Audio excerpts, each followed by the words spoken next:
স্বামী বিবেকানন্দের অমরনাথ ও ক্ষীর ভবানী যে ভারত ভ্রমণে বেরিয়ে তিনি ভারতের বিভিন্ন জায়গায় তিনি ভ্রমণ করছিলেন এবং এই বিভিন্ন জায়গায় ভ্রমণ করার সময় তিনি অমরনাথ ও ক্ষীর ভবানীও ভ্রমণ করেন।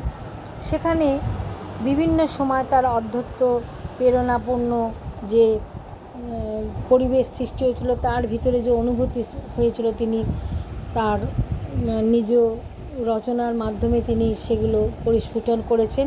সেখান থেকে আমি পাঠ পরিবেশন করছি। গভীর অধ্যাত্ম প্রেরণাপূর্বক অমরনাথ ও ক্ষীর ভবানী স্বামীজির জীবনে একটি বিশিষ্ট স্থান অধিকার করিয়া বিদ্যমান। এই মহাপুরুষের কথা স্মরণ করিতে গেলে এই স্থান দুটির ঘটনাবলীও মানুষ চোখে ভাসিয়া ওঠে। এই দুই দেবস্থানের লব্ধ আধ্যাত্মিক অনুভূতি ও দৈব নির্দেশ তার পরবর্তী জীবনে গতি অনেক প্রভাব বিস্তার করিয়াছিল। অমরনাথ দর্শনে স্বামীজি চলিয়াছেন ঠিক অপর 10 জন সাধুরই ন্যায়, তাহাদেরই সঙ্গে মিলিয়া মিশিয়া তীর্থযাত্রীর সমস্ত বা ততোধিক নিয়ম ও আচার বিচার নিষ্ঠা সহকারে পালন করিয়া অপর সাধুরাও তাহাকে শ্রদ্ধা সহকারে গ্রহণ করিয়াছেন এবং পথে ও ছাউনিতে তাহাকে ঘিরিয়া বহু আলাপ আলোচনা করিয়া থাকেন। স্বামীজি দিনে একবার আহার করেন, মন্ত্র জপে দীর্ঘকাল অতিবাহিত করেন, যথারীতি স্নানাদি করেন, কখনো সদালাপ করেন, কখনো বা মৌন থাকেন।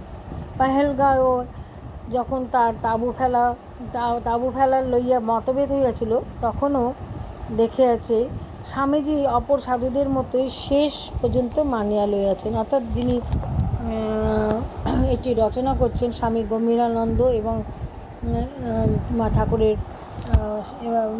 স্থূল দেহ চলে যাওয়ার পরে সমস্ত পার্শ্বদরা তারা ভারত ভ্রমণে বেরিয়ে গেছিল। তারা পিতৃহীন হয়ে পড়েছিলেন, তাদের অন্তর তখন বিদগ্ধ, তাদের অন্তর তখন প্রজ্বলিত হয়েছে সন্ন্যাস বৈরাগ্যের প্রদীপে প্রজ্বলিত হয়েছে। তারা আর সেখানে থাকতে পারলেন না, তারা বেরিয়ে পড়লেন সকলে ভারত ভ্রমণে।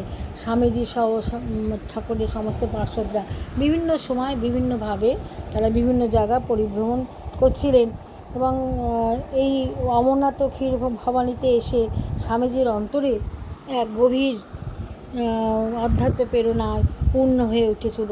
সেটি এখানে স্বামী গম্ভীরানন্দ যুগনায়ক নায়ক বিবেকানন্দ থেকে তিনি রচনা করেছেন, সেখান থেকে আমি পাঠ পরিবেশন করছি। স্বামীজি এইভাবে তিনি দিনের পর দিন তিনি বিভিন্ন জায়গা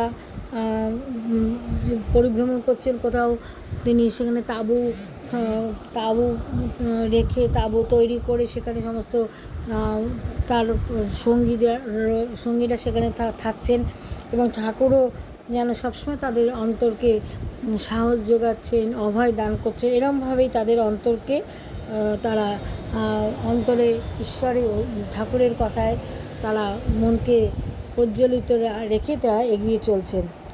এবং স্বামীজি ঠাকুরের যে উপদেশ, ঠাকুরের যে বাণী, তিনি সেইগুলো তার অন্তরের সম্পদ মনে করে তিনি চলেছেন ভারত ভ্রমণে।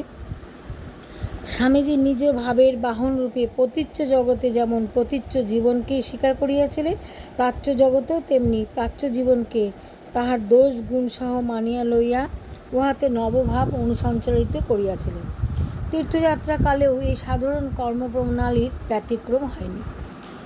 স্বামীজির জীবন বিকাশের একটা নিদর্শন রূপে না দেখিয়া উদ্দেশ্য সাধনের উপায় রূপে গ্রহণ করিলে সম্পূর্ণ ভুল হইবে, কারণ তিনি মতলব করিয়া কখনো কিছু করিতেন না। ভগবৎ নির্দেশেই, গুরুর নির্দেশেই তার চলনভঙ্গি নিয়মিত হইত।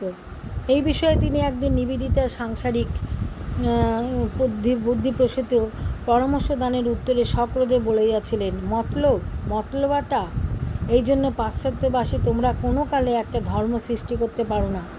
যদি তোমাদের মধ্যে কেউ কখনো করে থাকেন তো সে জন কয়েক ক্যাথলিক সাধু, যারা মতলব এটে কাজ করতে জানতেন না।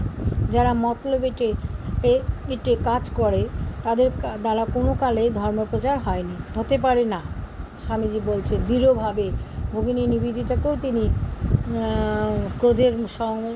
ক্রোধের সঙ্গে তিনি তার মতকে জানিয়েছিলেন। আজকে স্বামীজির কথা এই পর্যন্ত।